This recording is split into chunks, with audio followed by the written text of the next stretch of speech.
বড়ই ভর্তার কাহিনী শেয়ার করি। আসসালামু আলাইকুম, কেমন আছেন সবাই? আমি এই যে এখন বড়ই পারবো, বড়ই গাছ নিচের থেকে ঝাঁকে দিলাম তো সম্ভব না, একটা বড়ইও ফাটতে পারলাম না। তাই এবার বিসমিল্লাহ বলে উঠলাম পাঁচিলের উপর।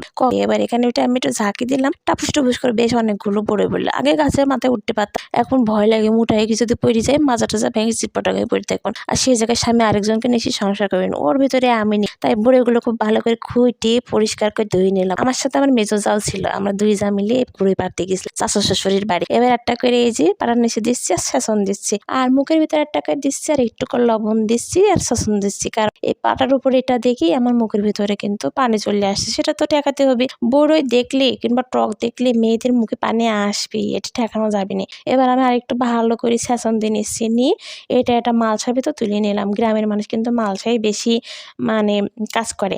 তো আমি একটু কলার পাতা বিছাই নিছি এর উপরে সৌন্দর্যের জন্য।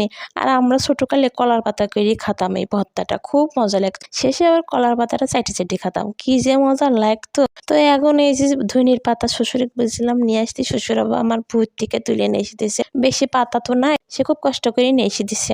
মরিচ দিয়ে এবার এটাকে ফিশে নিলাম খুব সুন্দর করে। এবার ভর্তা করার পালা, যতটা পারে ততটা সুন্দর করে বাটার চেষ্টা করেছি। তারপর এটাকে এখন তুলি বোরের উপরে দেবো। এই বোরের উপরে দিয়ে এর উপর আর একটু লবণ দেব, লবণ দিয়ে হালকা একটু সরিষার তেল দিয়ে এটাকে আমি মাখাই নেব। আমাদের এলাকায় আবার সরিষার তেল দিয়ে মাখাই না, শুধু লবণ, কাঁচামরিচ আর এই ধনে পাতা আর হচ্ছে বড়ই চটকাই খাই, সেটা অনেক মজা লাগে। আমি আবার আজকে একটু দিলাম সরষের তেল, তো ভালোই লাগছিল খাতে। তবে ঝাল একটু কম দিছিলাম, তো ওই যে বাচ্চারা খাবে এই জন্য। তো এই বছরে কিটা কিটা খাইছো বড়ই ভর্তা সবাই ভুলে যাবা।